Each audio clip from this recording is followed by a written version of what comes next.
পশ্চিমবঙ্গে যখন এসআইআর শুরু হয়েছিল তখন কিন্তু শোনা গিয়েছিল পাসপোর্ট হচ্ছে নাগরিকত্বর প্রমাণ।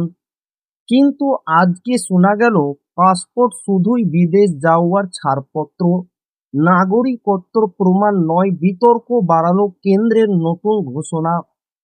আমরা যারা ভেবেছিলাম পাসপোর্ট হচ্ছে নাগরিকত্বর প্রমাণপত্র, আজকে কিন্তু তার উল্টো কথা বলছে কেন্দ্র সরকার।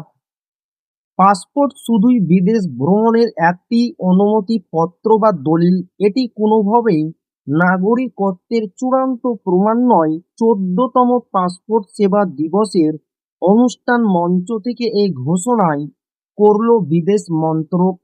স্বভাবতই প্রশ্ন উঠছে, ভারতের নাগরিকদের যদি পাসপোর্ট দেওয়া হয় তবে এটি কেন নাগরিকত্বের প্রমাণ হবে না?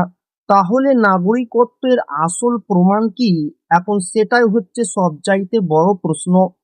ভারতের নাগরিকত্ব আইন অনুযায়ী বিষয়টি সম্পূর্ণ নির্ভর করে আপনার জন্ম সালের উপর, অর্থাৎ 1950 থেকে 1987, 26 জানুয়ারি 1950 থেকে 1 জুলাই 1987 সালের মধ্যে যারা ভারতে জন্মেছেন তারা জন্মসূত্রেই ভারতীয়।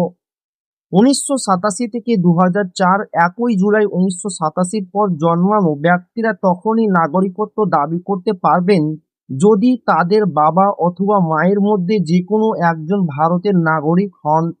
2004-এর পর 3 ডিসেম্বর 2004 বা তারপর যারা জন্মেছেন তাদের বাবা মা দুজনেই ভারতীয় হতে হবে, অথবা যে কোনো একজন ভারতীয় এবং অন্যজন অবৈধ অনুপ্রবেশকারী না হলেই নাগরিকত্ব মিলবে। তো এই ডকুমেন্টস কিন্তু আপনাকে লাগবে। যিনারা ভেবেছিলেন পাসপোর্ট খুব গুরুত্বপূর্ণ, আজকে কিন্তু সেটাও খারিজ করে দিল কেন্দ্র সরকার।